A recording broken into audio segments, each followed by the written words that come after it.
Welcome everyone for the last call before the summer. Frank will kick it off with GTDC news. Yeah, thank you, Peter, and I guess good afternoon to everybody. There might be a few good mornings, certainly here in North America, but for the rest, good afternoon, and happy to be here. So, as Peter said, let me kind of start by giving you a bit of an overview on some a recently released report that we did. Obviously, everything as a service is absolutely happening and happening quickly. In the marketplace. As I might have mentioned to you all before, we run advisory councils, vendor advisory councils in both North America and in Europe, and it's a major topic, and every vendor organization and every channel chief that I know, and I'm sure that you all know, is working on their X as a service program, whether it's a consumption model, whether it's a transitioning an existing program or creating a new one. So there's a lot of activity in the market, and this is happening. Over time, the volumes will obviously increase. They're not huge today, but they'll increase. So we commissioned a report, and we dug into it a little bit. And the whole focus of the report. Of course, I'm very curious to hear if you can repeat that for next quarter. I don't want to repeat this quarter. I want to keep growing in this part of the business, and I think we can do it. Could there's somebody talking that needs to go on mute, please? Thank you. So the whole focus of the report is to kind of talk about what's happening in the marketplace and kind of give an overview of that.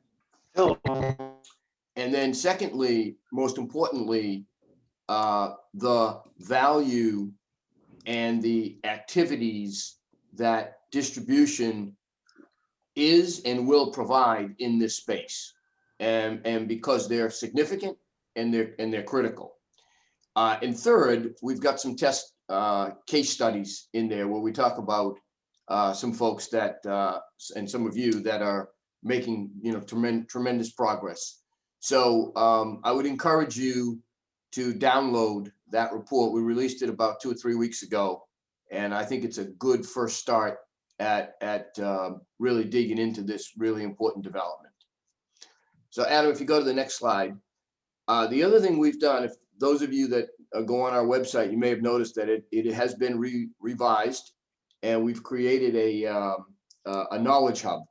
And the whole point of it is to make it easier for you to navigate and easier for all of our information, which includes research reports, webinars, video, podcasts, etc., easily accessible and on demand for you. So that's available. That is up and running as we speak. And again, I would encourage you, if you go to the last slide,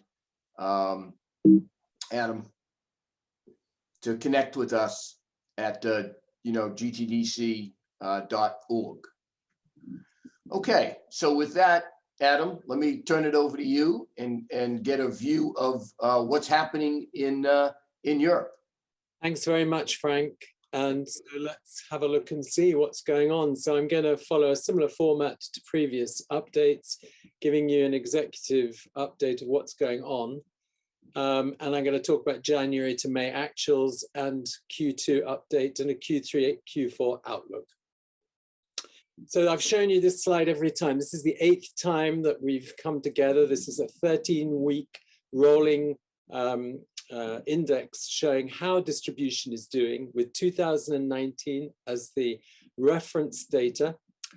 What you can see in the black box here is this is weeks 18 to 23, 2020. This is weeks 18 to 23, 2021. I put an upper limit of 2020 and a lower limit of 2020. What you can see is that almost all countries are really performing better than they were this time a year ago. And that very positive performance. We're seeing a regular drumbeat of revenues going through the distribution, 1.5 billion a week There haven't been any really big weeks since the beginning of Q1. We're coming up to the end of the quarter. We hope to see a really nice push at the end of the quarter. And what I just draw your attention to is the difference between Mont Blanc and Everest. So Mont Blanc was the 2019 peak at the end of Q4, and Everest was the 2020 peak.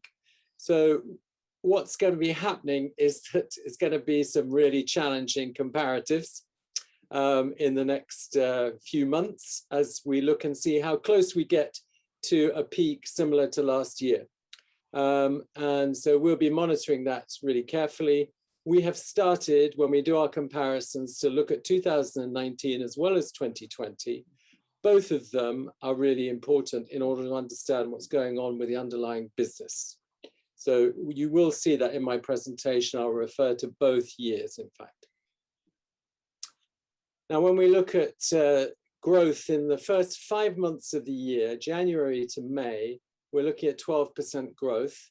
It was 11.7% in the first quarter, and it's looking like it's going to come out at around about 8% in Q2. You can see that all countries have been doing really well against 2020, I think there's not a single negative country there. Yes, exactly. So, oh, this is one, Slovakia, which is just right at the end, the smallest of our countries.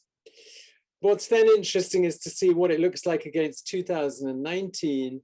And you can see there that in effect, the performance this year compared to 2019 in almost all countries is better than what it was compared to 2020, which just reminds you about how much distribution has been growing this year. The only real exception is France, which has not had a really spectacular pandemic period or post-pandemic or wherever we are now. And really because it hasn't got as much volume business going through it. The value has held up pretty well in France, but the volume business has not been so strong. Now, we tend to report on the weekly reporting countries. So I'm just going to give you a view of the monthly reporting countries. So Russia, South Africa, and the Baltics. And what you can see is that Russia and the Baltics have done really well against 2020.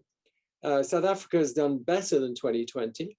But when you look at 2019, that's where these types of comparisons become important. I know we've got Gary and Anton, maybe others from South Africa here. It's been pretty challenging in South Africa. And so you can see that there's a bit of a drop there compared to the 2019, although it's good against the 2020 performance. So let's have a look at the key sectors. So this is a sort of mountain range with a few valleys showing how each of the key sectors are doing. The big blue areas are in fact percentage growth against prior year. And you can see that mobile computing, by the way, this is ranked in order, descending order of the size of the sector. Mobile computing represents 23% of everything that goes through the channel in our database. What you can see is that it's the volume business which has driven activity, but the important thing, and I'm going to show you on the next slide what it looked like when I showed this to you back in January, when I showed you the 2020 mountains and valleys. You see that in fact it's not all driven by the volume business. So in the first 5 months of the year, for example, infrastructure and security is positive, 5%. LFDs, 24% up. LFDs are a really interesting category because they really plummeted during the pandemic. It meant that all of those activities going on in airports and all public places were being stopped because of the pandemic. And it is one of the hottest categories at the moment as we go back towards a normality, growing very, very fast. So it's an interesting category, that. Of course, what you see here is AV systems, the headsets, computing accessories, things like webcams. Of course, we know all about that. The story's been told. Computing components would be a bit higher, but there's a lot of shortage. Processors at the moment are running at 75% of the volumes that were going through the channel in March and April. It's really, really slowing down the computing components, particularly in the processors. Graphic cards going really, really well. Motherboards going well, but processors really slowed down. So that would be higher if there wasn't the supply shortage. And then this is just showing what happens in terms of the share of the market. So how much did each of those key sectors represent as a percentage of total distribution sales? And you can see that mobile computing took 2.6% of the share of the sales. And there have been some losers here, but kind of quite small losers now. The losses and the gains were much greater when we looked at 2020. So there's a bit more stability now in the market. I'm just going to show you now the comparison. It's really just to give you the visual to show you. This is what it was on the right when I showed it to you the last time. And you can see that all these areas, printing, other displays, LFD, were in negative territory. This was 2020 compared to 2019. And here you can see it's back in positive territory on the January to May. Again, you can see infrastructure and security was negative, -5%. And here it is +5%. So that's why I wanted just to really show to you that it isn't just the volume business, that we are beginning to see a recovery of the value business. We saw it particularly in April, it wasn't so good in May, and we're really expecting June to be a lot better. So following on really from what Frank was saying about public cloud, we have started some indices which we're sharing through these types of instances to show what is going on through the distribution panel in terms of the sale of public cloud services. So I'm going to show you our latest data. This is the revenue trend. It's an index. It's based on 2019 data, and it's a rolling 3-month average. And what you can see there is that platforms as a service, infrastructure as a service, growing really well, software as a service as well.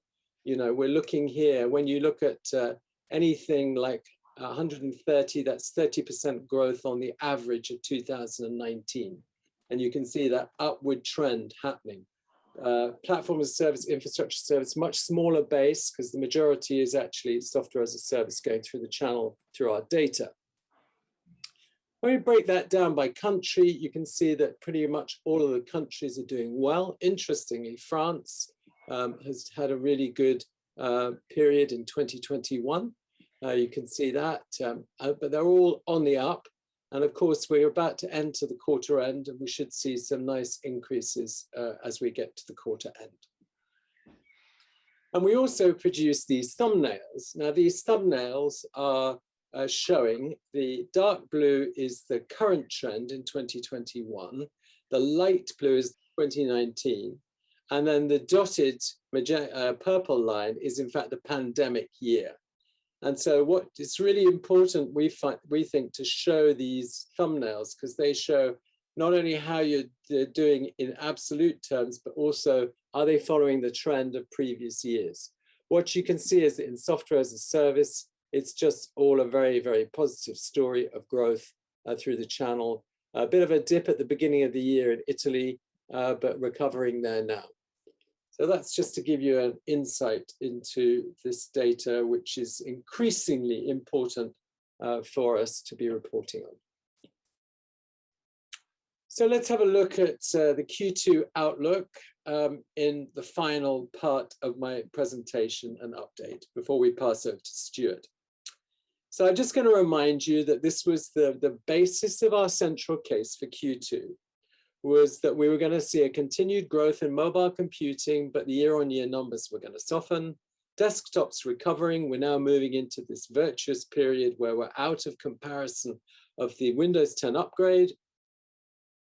We were expecting infrastructure categories to improve, telecoms to continue the recent growth trend we saw in Q1, We knew that the supply chain was still going to restrain. We said easing by the year end. I think we would revise that now and say that we expect those challenges to continue into 2022. And we envisage printing and LFD having strong years. So our central estimate for Q2 was 8%, with a pivot downwards in Q3 and Q4, really based on the comparatives with the prior year. So it is going to be Mount Everest to get back to the level of last year. We also had a more pessimistic growth forecast, and we had a more optimistic forecast. And we gave, with each of those, last time when I presented to you, I gave you the different assumptions that went into those forecasts. When I look at Q3, Q4, my feeling is that we're more likely to be at the lower end when I just see that mountain to climb. And I do see a bit of a slowdown in some of those volume products. You know, we hear anecdotic stories about people having too much stock of webcams. Well, I mean, that's the first time we've heard of anything like that at all. On the other hand, we really do hope and expect the value business to take off as countries unlock. So that is going to be a positive. So let's just see how we're doing in terms of the actual performance. Before I do that, just to say that we are producing a quarterly forecasting report. I will make sure that anyone who's on today's call gets a copy of that through Peter. That takes you into more detail about the forecast that we've done, particularly the 5 categories where we have analysts who've really thought about things, and we've also involved a lot of channel people in preparing these forecasts. So let's just have a look at how we're doing. So I updated this a few weeks ago. I've updated it again. It's softened a little bit since the last time I presented it. So we're looking at around about 8.2%. When I presented this about 3 weeks ago, we were looking at 9.3%. What we're looking at here is it's very similar to what the overall 8% that we forecast for the quarter, but a little bit of a different mix. Mobile computing has slowed down more than we thought. And that mobile computing was mainly driven, that reduction, because tablets had a big slowdown. I have to say that inside that 7.5%, there is still a big mountain to climb. There's probably about 200 million euros of additional revenues that need to come through for us to hit that. And that's things like UK government deals, which need to come through by the end of the quarter. And desktop computing has done a bit better than we thought. And you can see this, you can have a look at your leisure when you get the slides to see how we've actually done. We've done pretty well overall. Services have been a bit of a disappointment. They have not been doing very well in the channel in the most recent data that we've got. And so that's maybe a bit of a watch out there. Of course, we will see a big activity in the next few weeks because a lot of that is quarterly driven. And we do this sanity check, which is reminding ourselves what it is against 2019. You know, a 7.5% growth against 2020 in mobile computing is nearly a 48% against 2019. So this kind of reminds us what's going on there. A growth in desktop computing is in fact a negative growth against a very strong year in 2019. So that really brings me to the end of my presentation. If you've got any questions, please don't hesitate. You know where to get us. Adam, thank you very much for all the information and also providing the insight in the next 6 months. So really look forward to what's happening.